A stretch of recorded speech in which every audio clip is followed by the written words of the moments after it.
Bom dia a todos. Bom dia. Que a paz de Jesus esteja envolvendo cada um de nós. Eu, antes de vir aqui para casa, agora de manhã, limpei cuidadosamente o meu óculos multifocal, para poder não me embaraçar, me dificultar, pelo contrário, facilitar. Quem usa óculos multifocal sabe como é que funciona isso. Mas na hora de pegar o óculos, eu peguei o óculos errado. Eu trouxe meu óculos para perto, então eu vou fazer um certo esforço aqui. Ele vai se adaptando aos pouquinhos aqui, então eu tenho que olhar muito de perto aqui o computador, meus apontamentos, para poder me orientar. Esse tema de hoje, que é um tema bem delicado, né? Bem sério, muito importante para nós. Estou aqui depois de alguns meses, passei um certo tempo sem vir aqui na casa, mas eu também estava com saudade de vocês, porque aqui eu tenho aquele sentimento de família já, A gente vai construindo, São muitos anos, muito convívio, é muito gostoso a gente voltar a um ambiente assim, a gente vai se refazendo, se fortalecendo para as lutas da vida. E podemos dizer que sim, que constituímos uma família se nós observarmos que nós nos unimos por algo comum, que é a doutrina espírita e a nossa fé são as nossas crenças. E existe, portanto, uma simpatia, estou falando baixo? Está aumentando lá, uma simpatia natural entre nós, obviamente, em função do que nos une e do que nos reúne, por muitas vezes ao longo da vida. Mas se existe uma simpatia natural aí, por uma identificação, nem sempre a gente, dentro do nosso lar, e nosso tema hoje aqui é o ambiente doméstico, nós vamos encontrar só simpatias. Nós encontramos os espíritos simpáticos, aqueles com os quais já convivemos no passado, nossos familiares que retornam, às vezes dentro de uma configuração diferente da família, mas que retornam. Isso é muito bom, São um dos maiores prazeres, uma das maiores alegrias do espírito é reencontrar os seus entes queridos, os espíritos simpáticos, E aqueles com quem a gente tem realmente laços profundos.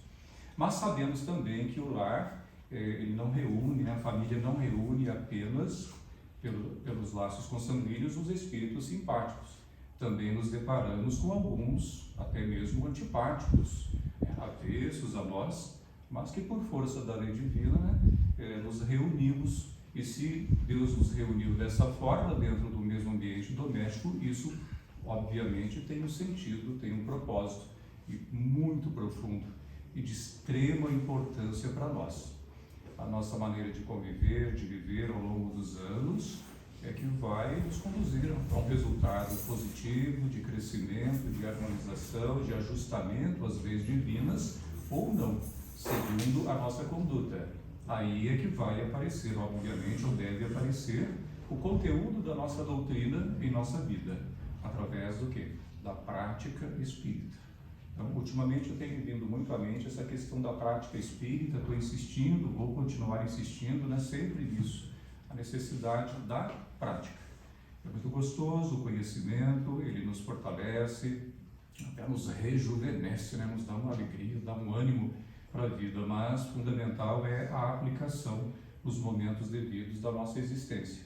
E o ambiente doméstico é um dos que nos reserva as maiores oportunidades de aplicação, de crescimento, de desenvolvimento espiritual.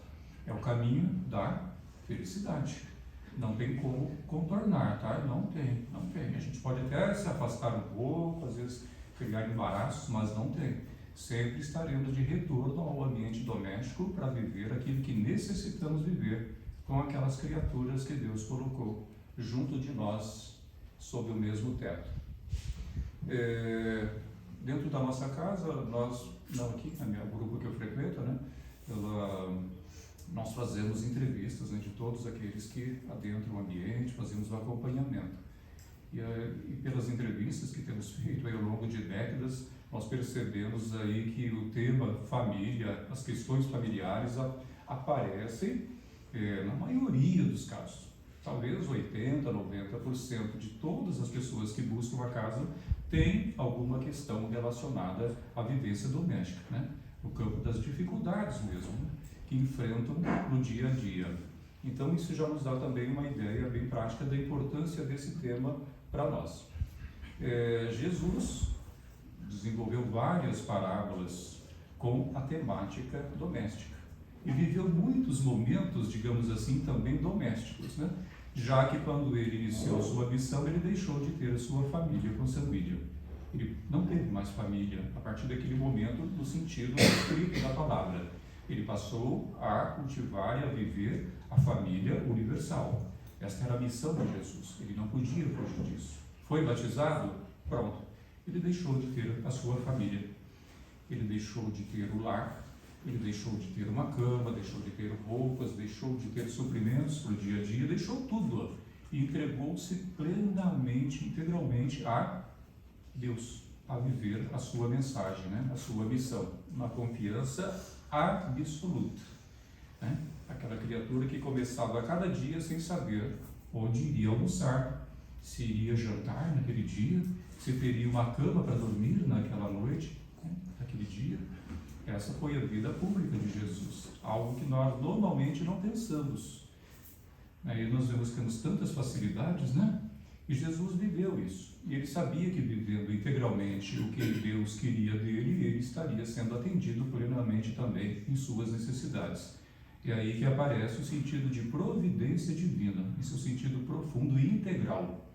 A entrega dele total lhe permitia, né, ter essa confiança, saber que ele seria atendido em tudo o que precisasse e que ele poderia, portanto, se entregar totalmente ao seu trabalho, à sua missão pública. Existem, alguns conceitos fundamentais da nossa doutrina, é bom sempre recordar, né, que todos nós fomos criados simples, ignorantes, como diz ali na questão 115 do Livro dos Espíritos. A todos nós foram dadas missões com o fim de nos esclarecer e de nos conduzir progressivamente à perfeição e à felicidade em sua, né, plena, eterna, pura. Na questão 132 vemos o sentido da nossa encarnação. Então já é um sentido mais restrito, né, da vivência do Espírito no universo. A 115 é o Espírito no universo. A 132 é esse momento que nós estamos vivendo hoje na carne. Importantíssimo, fundamental e indispensável dentro do nosso processo evolutivo, né? E também a finalidade da encarnação é, como disseram os Espíritos, alcançar a perfeição.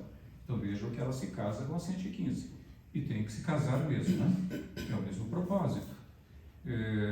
Mas como a alma, né, perguntou Kardec, que não alcançou a perfeição da vida corpórea, acaba de se depurar. Em questão 66. Depois ela se desdobra em mais duas ou três, né? Acho que 3 questões, e que nos conduz pelas respostas da espiritualidade ao conceito da reencarnação, sofrendo a prova de uma nova existência. Kardec até pensou no primeiro momento que seria a existência espiritual, mas com novas perguntas os espíritos falaram, não, realmente é uma nova existência corporal. E aí então Kardec foi compreendendo o princípio da reencarnação em nossas existências. É o primeiro momento em que esse princípio da reencarnação aparece dentro da nossa doutrina. Mas para reger todo esse processo, encarnação, reencarnação, busca, né, da perfeição, busca da felicidade, existe uma lei suprema, né? A lei do amor, né? Ama a Deus sobre todas as coisas e o teu próximo como a ti mesmo. Ela rege tudo, rege cada momento de nossas existências. Então é muito importante para nós dentro desse nosso tema de hoje. Então colocamos alguns princípios gerais, isso aqui serve para qualquer tema que a gente venha abordar. E agora vamos entrar num ambiente doméstico, que já é um campo mais restrito de nossas experiências, mas eu acredito que seja o mais importante. Eu não consigo ver outro mais importante que esse, né? Ele tem um significado profundo para nós. Jesus pôde abdicar da família consanguínea para viver junto à família universal. Nós ainda não temos essa condição. Nós ainda hoje precisamos da família consanguínea para sentirmos o que é a família universal. Então é o caminho para ela, né? Por isso ela se torna muito importante, e aqui no livro Vida e Sexo de Emmanuel, do Emmanuel, através do Chico, nós encontramos alguns apontamentos num dos capítulos, e esse capítulo trata exatamente do tema, o ambiente doméstico, e serviu de inspiração para nós nessa exposição de hoje.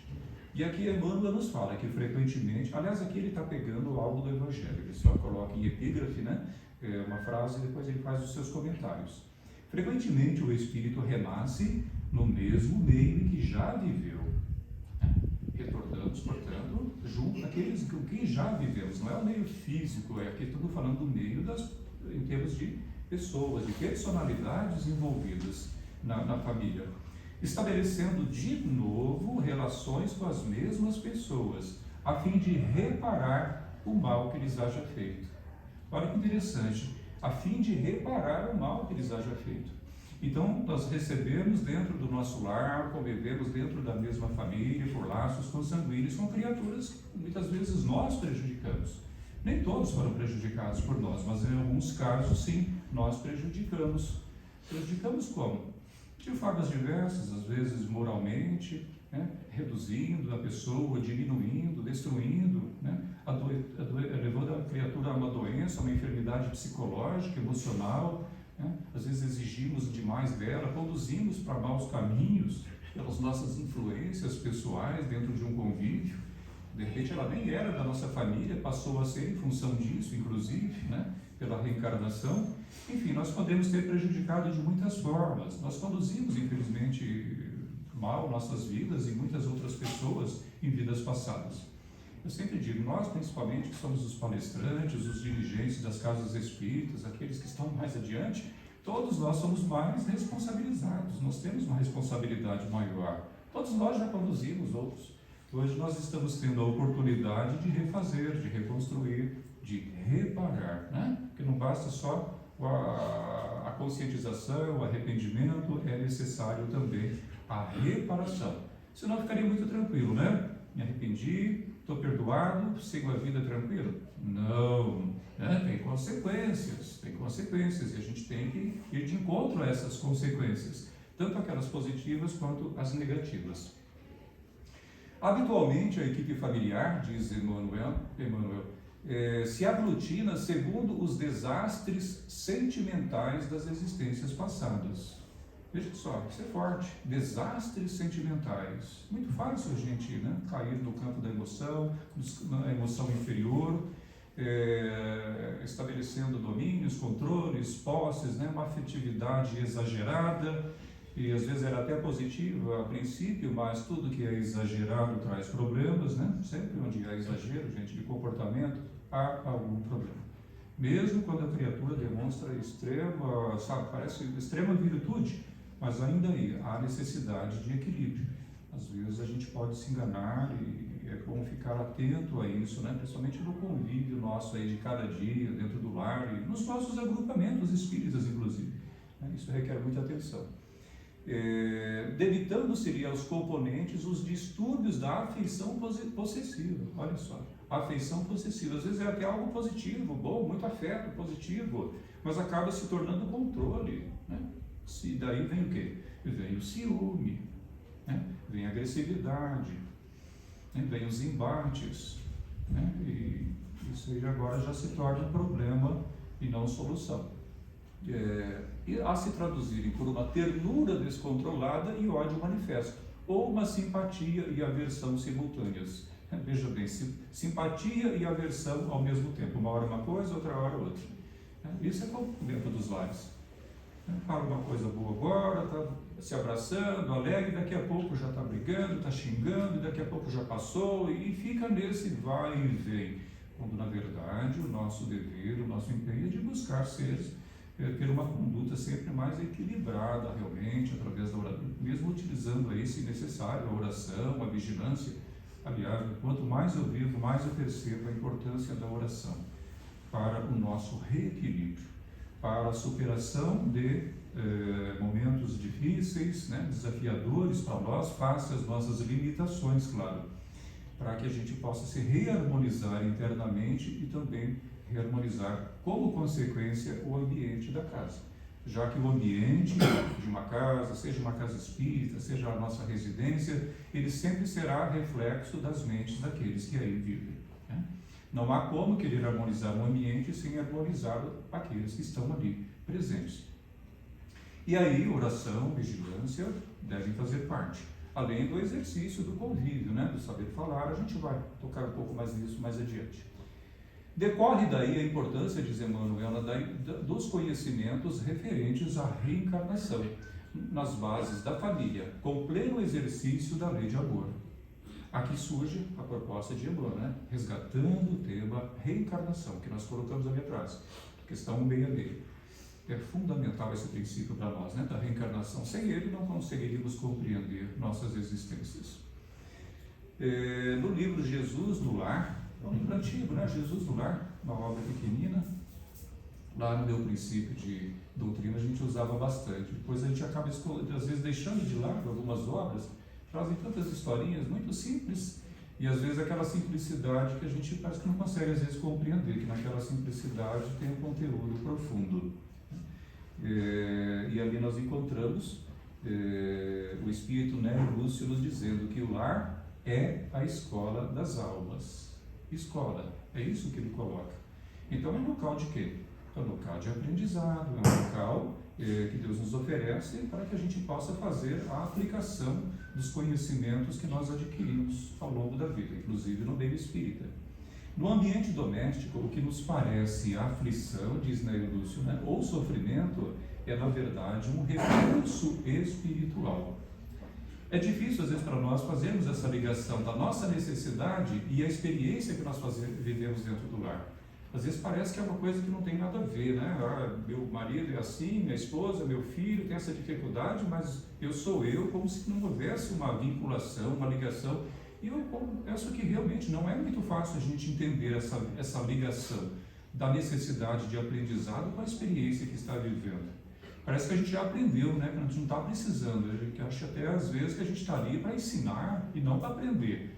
Mas se Deus nos propôs aquilo, é necessidade de aprendizado, sim, de fortalecimento, de aprofundamento da virtude dentro da nossa alma ainda. Mas é claro que muitas vezes é também um momento de reparação, sem dúvida alguma.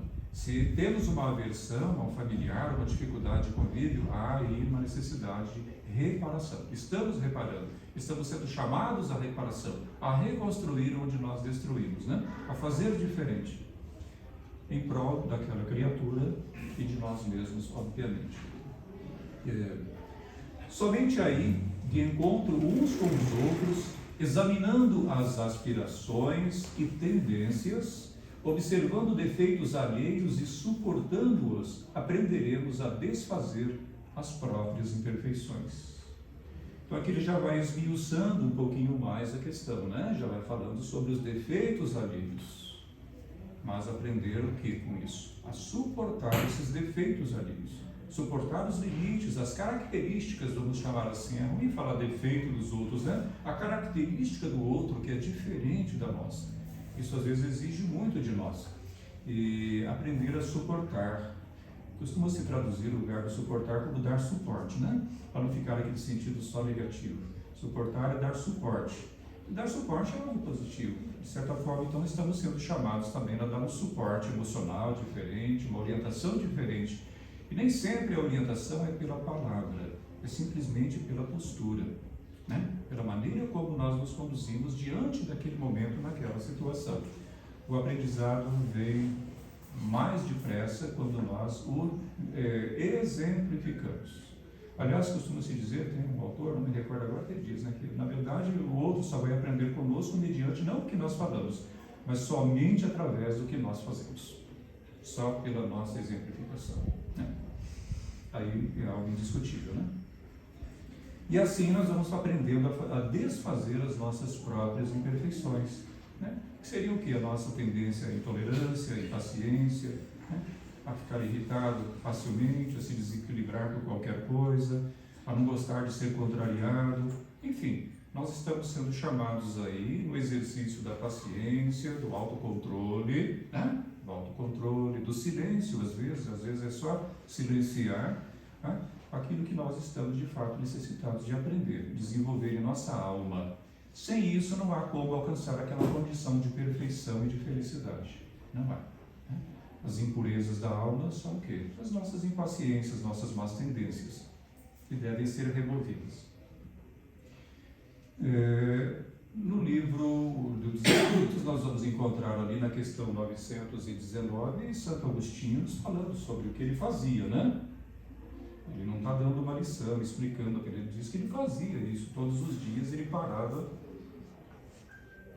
né, no final do dia para analisar. No fim de cada dia, interrogar a consciência, passava em revista aquilo que ele tinha feito, ele ficava perguntando a ele mesmo, né, se tinha faltado ao cumprimento de algum dever, né, se alguém teria algum motivo para se queixar dele, né, em função de como ele viveu aquele dia, né, e lembrar de todas as ações do dia e se perguntar, mas é algo fácil? Nós temos facilidade em fazer isso? Se a criatura tiver muita disciplina, ela vai ter facilidade, né? As pessoas que se disciplinaram bastante ao longo das encarnações têm os seus ganhos hoje, têm seus benefícios em função justamente do que conquistaram. Cada um é diferente. Uns têm facilidades, outros não têm facilidades, né, de parar e fazer isso. Em um livro de autoajuda, um autor estava recomendando que no final do dia nós fizéssemos uma análise e analisássemos um só fato positivo, né, que partiu de nós. Algo que nós fizemos de bom, de positivo, realmente construtivo naquele dia. E também algo que nós achamos que não foi bem vivido, né? Foi um fato, digamos assim, tivemos uma postura não adequada, negativa, e ele diz que nós fazendo isso todos os dias, nós vamos obtendo controle sobre nós, controle sobre o nosso comportamento, sobre a nossa maneira de pensar. Não tenho dúvidas de que isso funciona, gente. Funciona assim, né? Essa aplicação, e é muito simples, isso vai fazendo com que a gente tenha mais consciência do momento que nós já estamos vivendo no dia a dia. Não importa que o exercício é no final do dia, é à noite. Isso vai de tal forma repercutindo dentro do nosso campo psíquico que nós vamos nos lembrando depois no decorrer do dia, já no momento em que nós estamos vivenciando as experiências. Opa, eu posso fazer algo ali, eu posso ajudar ali, né? Então já uma postura positiva, eu posso construir aqui, né? Claro que cada situação vai exigir uma vivência diferente, mas isso fará com que nós estejamos mais atentos à nossa conduta. E aí então nós poderemos, né, fazer com que o conhecimento adquirido pela doutrina ganhe um sentido prático em nossa vida e um resultado efetivo, concreto, né? O Raul Teixeira, né, que já tanto contribuiu para o nosso movimento, não sei se vocês já observaram que ele é muito dado a temas familiares, né? Parece que todas as exposições dele sempre estão girando de alguma forma em torno das questões familiares. Isso não é por acaso, obviamente. Cada criatura traz em si o resultado de suas vivências passadas. O que fez de bom, o que fez de ruim, comprometimentos, compromissos, vem daí. Então ele tem um histórico, naturalmente, dele espiritual que dá sentido a isso. E cada um de nós sempre também vai focar algumas coisas em função dessas nossas particularidades, né, do processo de evolução. E aqui ele está falando sobre alguns comportamentos que vamos chamar de comportamentos inadequados dentro do ambiente doméstico, tá? Eu ajustei aqui para a temática de hoje, né, para a nossa exposição. Aqueles que condenam sempre em casa. Muitas vezes a gente, né, assume essa postura de ficar condenando a postura do outro, o jeito que o outro fez, não deveria ser assim, deveria ser assado, então ficar condenando. Isso contribui para a harmonia do lar? De forma alguma, né? Pelo contrário, se a gente não gosta de ser condenado, né, não faça ao outro, né, não deseja ao outro o que você não deseja para você também. Não que a gente não deva chamar atenção de vez em quando, ou que a gente também não deva ter a atenção chamada, né? Isso também às vezes é necessário, não é ficar totalmente indiferente. Não se trata de indiferença. Indiferença também é uma postura totalmente infeliz, né? Talvez seja a pior de todos, né? Porque significa desvalorização da outra pessoa. Fica indiferente, você não tem valor nenhum para mim, então para mim faça como quer. Não é bem assim, né? Então, aqueles que debocham, aqueles que ironizam, né? Pode surgir um momento de ironia, né, no convívio doméstico, e que pode ter consequências assim muito danosas, né? Gera grande desarmonia. Os que jamais elogiam. Nós temos o hábito de elogiar dentro de casa. Às vezes a gente acha que isso é até dispensável, né? Mas é interessante o elogio. Isso aqui vale para os grupos familiares, para os nossos grupos religiosos, para qualquer grupo. O grupo de trabalho, né? Mesma coisa, porque se torna também, de certa forma, um grupo familiar. Aqueles que só veem defeitos. Às vezes a pessoa se especializa em encontrar defeitos, né?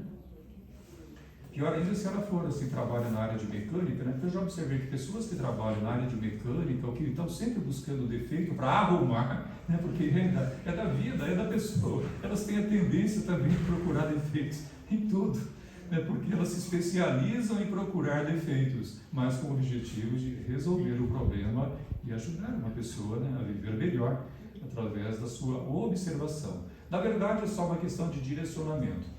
Se nós observarmos se ela tem habilidade em encontrar defeitos, então ela também tem uma responsabilidade maior em se conduzir diante dos defeitos. Seja o defeito do carro, ou seja o defeito do companheiro, né, com o qual convive. Se eu sei mais, a minha é pedido mais, obviamente.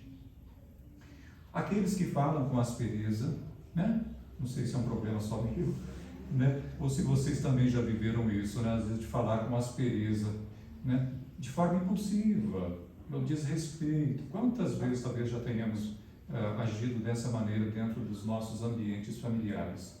Aqueles que gritam, que se encolerizam, o abuso da liberdade que a gente acaba adquirindo no convívio. Aqueles que alfinetam, né? Alfinetar é bom, né? Que ferem, que irritam, né? Procura tirar do sério. E não vamos esquecer, gente, das influências espirituais dentro do ambiente doméstico. É importante ficar com a anteninha bem ligada e perceber essas influências espirituais, né? Com o tempo, a gente vai adquirindo essa condição de perceber que o próprio familiar está influenciado. A gente percebe. E espíritos adversários nossos se aproveitam dos nossos familiares para nos alfinetar, para nos machucar, para nos desequilibrar e promover a desarmonia dentro do lar.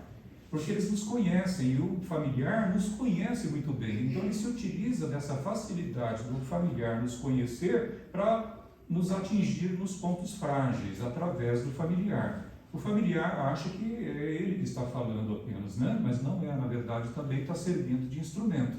É a mediunidade, né? É a mediunidade que é comum a todas as criaturas. Quando ocorre uma situação de conflito, né? Como eu costumo agir? Como é que eu costumo agir dentro dos momentos de conflito? Porque conflito é o dia a dia dentro do nosso lar, né? Não quer dizer que toda hora está acontecendo, todo dia, obviamente que não. Estamos trabalhando até para que não seja assim, mas o conflito surge naturalmente. As discordâncias naturais, são personalidades diferentes vivendo ali horas e horas, né, todos os dias. O conflito até não é ruim em si, se nós conduzirmos bem ou nos conduzirmos bem diante do conflito e a situação, nós podemos inclusive crescer muito, nos desenvolvermos muito com as situações de conflito, nós sabemos disso. Um ambiente sem conflito nenhum não significa também que de repente seja um ambiente harmonioso, às vezes é um ambiente de muita indiferença, isso não é bom. Então é melhor que haja algum conflito, porque na busca da solução dos conflitos há possibilidade de crescimento, de desenvolvimento de todos. No momento do conflito eu procuro manter a calma, procuro ser ponderado, costumo lembrar de meus compromissos morais como espírita. Que interessante isso, né? Resgatar nesses momentos. Opa, aí é o quê? Vigilância. Esse é o momento da vigilância.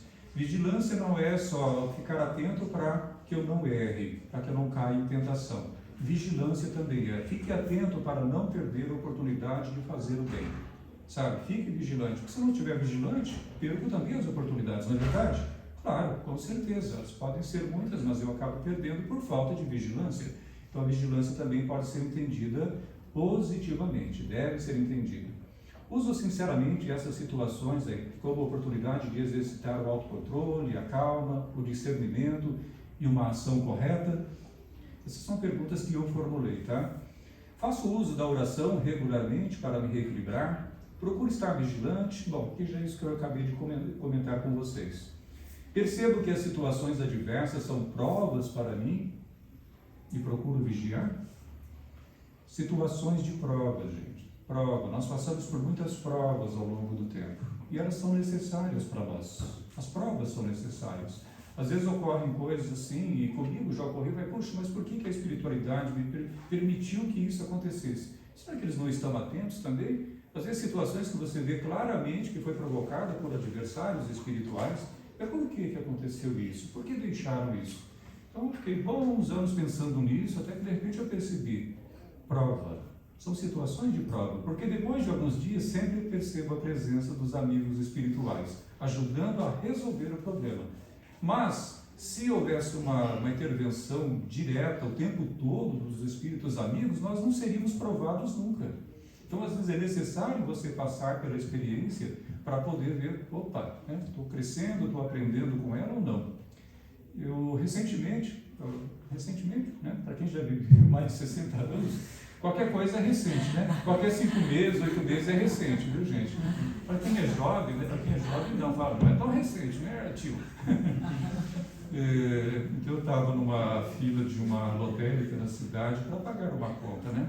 Dentro de um supermercado. Não vou fazer propaganda do supermercado, né?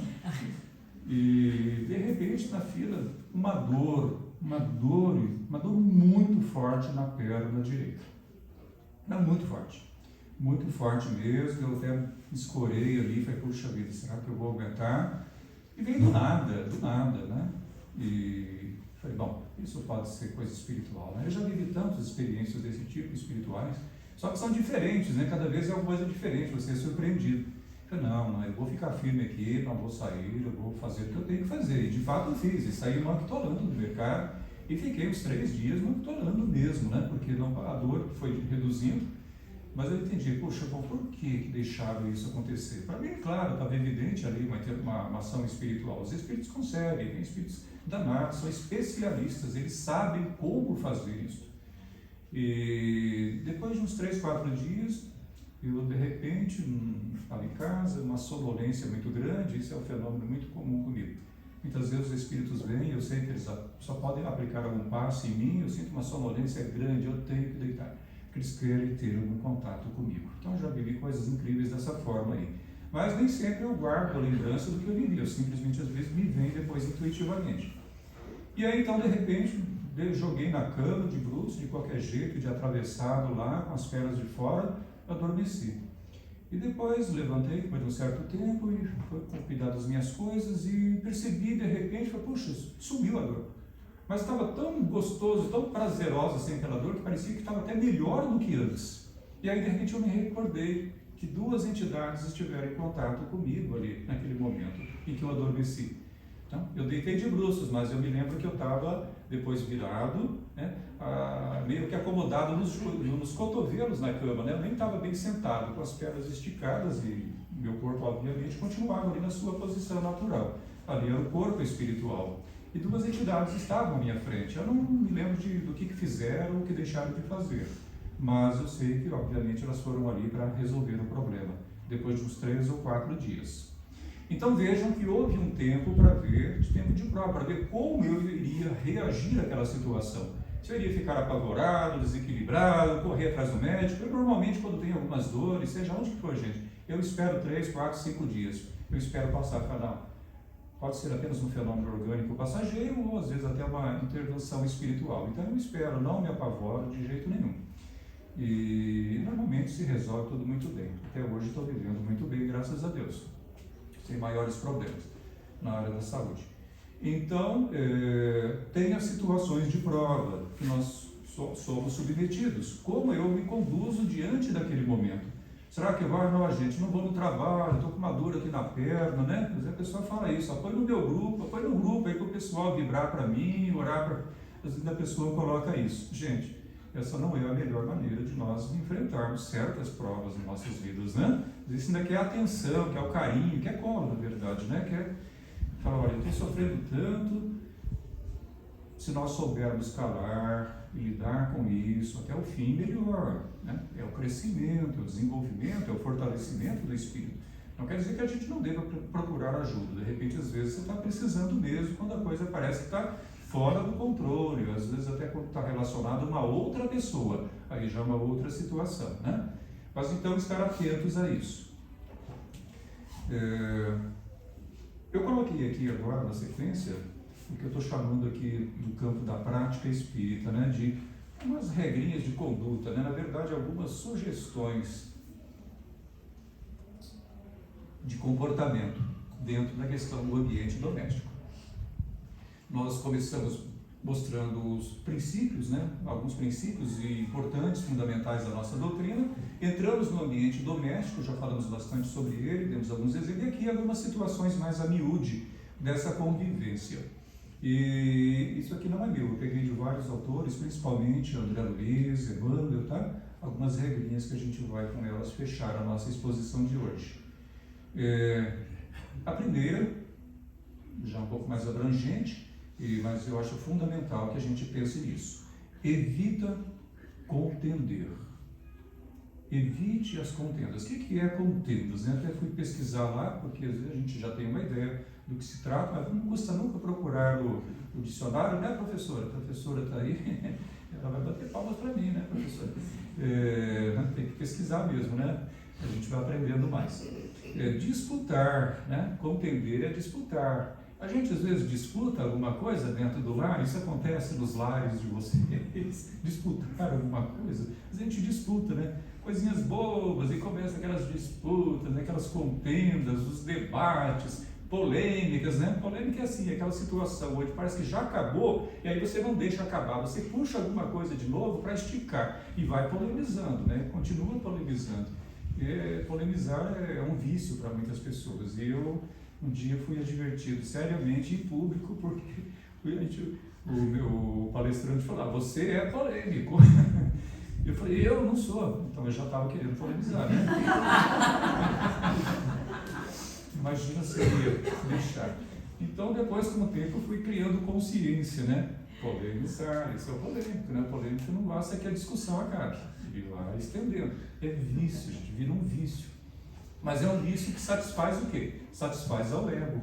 Satisfaz ao ego, não ao nosso divino, à nossa essência espiritual, né? Jesus fugia o tempo todo desse tipo de situação. Quando ele percebia que a coisa ia descambar para debate inócuo, sem finalidade, ele já buscava outras paragens, né? Outras criaturas receptivas, porque ele já não encontrava mais aquela abertura necessária para poder fazer o seu trabalho. Então, contender, né? Argumentar de forma incisiva, né? Brigar. O aprendizado qual é? E aprender, às vezes, mais a ouvir. Aprender a ouvir, aprender a calar. E, às vezes você até tem um argumento positivo, né? Vê que a pessoa talvez não esteja tão bem escorada assim nos seus argumentos, mas, poxa, às vezes é bom calar, né? Dá tempo, cada um está vivendo o seu momento de maturidade e de aprendizado, né? Até já pegando aqui o último apontamento que eu coloquei, é sempre possível achar a porta do entendimento mútuo quando nos dispomos a ceder em renúncia a pontos de vista. É o famoso ponto de vista, né? Que dá origem a muitas discussões que vão longe. Então, aprender a renunciar. Esse renunciar significa a prática do quê? Da humildade. Então, o que nós vemos que, normalmente, o que dá origem e sustenta as desarmonias domésticas é a presença do quê? Do orgulho. Orgulho, né? Nossa herança animal, aquilo que vem lá de trás. O orgulho é aquele vazio que ainda está dentro da nossa alma, que é aquilo que nós poderíamos dizer que nem pertence ao espírito. Nós não somos um espírito quando estamos orgulhosos, tomados pelo orgulho, né? Aquela coisa irracional. Nós estamos agindo mais na forma mais animal, né? Não é a qualidade do espírito o orgulho, no sentido profundo do espírito, o espírito com E maiúsculo, né? Você pega a questão 76 do Livro dos Espíritos, vocês vão ver lá o espírito com E maiúsculo, que é a individualidade inteligente do universo. E na 23 nós vamos ver o espírito com E minúsculo, que é o espírito, é o princípio inteligente do universo, e aquele que ainda não alcançou o domínio da consciência. Mas a questão 76 já é aquele que alcançou a consciência, portanto ele já tem a responsabilidade por seus atos. E o orgulho é resquício das fases anteriores, né? E se manifesta de muitas formas, né? De forma agressiva, em muitas contendas, e às vezes até em crimes, né? Ocorrem por força do orgulho, a presença do orgulho, né? Que tem que eliminar o rival, né? Eu não suporto conviver com essa pessoa. Mas o que cabe, o que compete a nós é eliminar o orgulho de dentro de nós. E como é que a gente vai eliminar? Orgulho é o vazio, é a ausência da virtude. A virtude é a humildade. É com ela que nós deveremos preencher esse vazio. E à medida que preenchemos esse vazio do espírito com humildade, através da sua prática, nós vamos encontrando o quê? Paz. Vamos encontrando o sentido do que é Deus, né? Vamos nos harmonizando cada vez mais. Não critique, auxilie. É uma outra regrinha aqui de conduta para nós. Não critique. Tão fácil, né? Tão simples, simples assim como dizem, né? Muito simples. Mas nem sempre nos aplicamos, né, nessa lição. Ao invés de criticar, faça, vai junto, auxilia. Concorde sempre. Eu gosto dessa aqui. Essa aqui é a minha preferida. Concorde sempre com o adversário. Concorde sempre com o adversário. Aqui nós estamos falando de ambiente doméstico, viu, gente? Pode ser do lado de casa, pode ser do centro espírita. O centro espírita também é um lugar maravilhoso para surgirem contendas, viu? Se aqui todo mundo for normal na casa, então está sujeito a surgir esse tipo de situação, de contenda, de algumas disputazinhas, normal, gente, normal, né? Não é só a gente aparentar, é necessário que a gente também expõe os pontos de vista, mas a questão é como conduzir isso, obviamente, que é isso que faz a grande diferença. E às vezes você simplesmente precisa concordar com o adversário. Aí ele deixa de ser adversário. Porque ele vai brigar com você? Por quê? Né? Porque o adversário está brigando com você. Então, se você deixa de colocar barreiras, obstáculos, ele já não tem como brigar, como bater em você. Porque você já tirou toda a sua guarda, né? Renunciou toda a sua guarda. Algumas vezes, basta silenciar. Esse aqui foi eu que coloquei, não é do André Luiz, mas eu percebo que é isso. Às vezes basta simplesmente silenciar. E às vezes silenciar, gente, parece ser a coisa mais difícil do mundo, não é?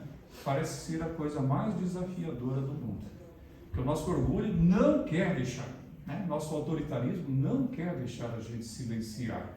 Parece que a gente está perdendo, né? Porque a gente está se sentindo o quê? Dono da verdade.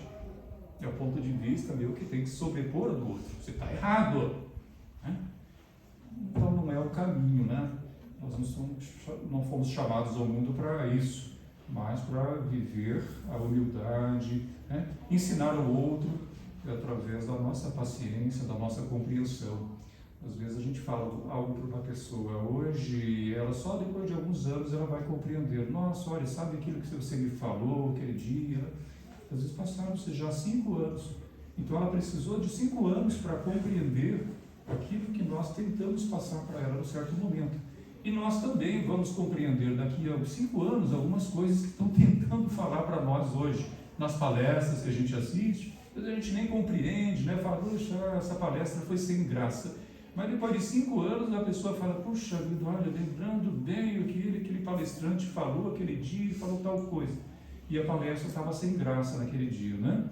Mas o problema é a nossa receptividade, a nossa maturidade. Nós não estávamos maduros para compreender ainda aquelas lições.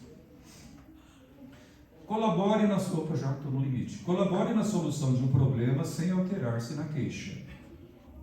Isso aqui é uma pérola para a nossa vivência dentro do lar, na vida em família. Colabore, ajude na solução, sem se reclamar, sem se queixar, né? Para não criar a desarmonia, não se parecer superior, simplesmente colabore, resolva, né?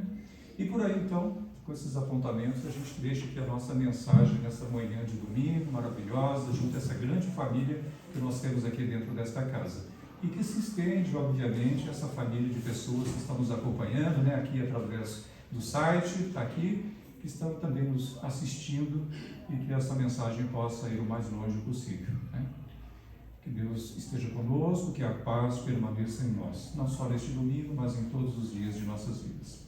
Que assim seja. Muito obrigado pela atenção de todos.